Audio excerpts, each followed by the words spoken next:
SOC, stock analysis. This is for Tuesday and onwards. Am I buying or am I not? Watch this very brief and short 1 minute video till the end to find out.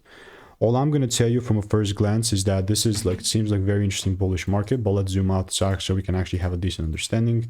By the way, I'm the only person in this space with 40,000 videos documented, so I've seen what's making me money and what's not. And all I have to tell you is that I'm in love, you know, I like when the price is pumping up as such.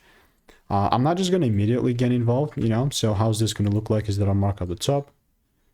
And only if I do see the price pulling down and then giving me some sort of a confirmation. It doesn't even have to be this low, you know.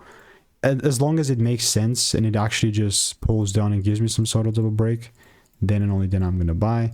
I mean, other than that, mate, this is just all pure noise and nonsense. So all I'll keep doing in the meantime is I'll keep waiting. And if you want to learn how I'm making 5-10K per month without indicators, then just click the first link in the description, get my free emails, and I will definitely would love to continue to keep you updated. Goodbye and enjoy.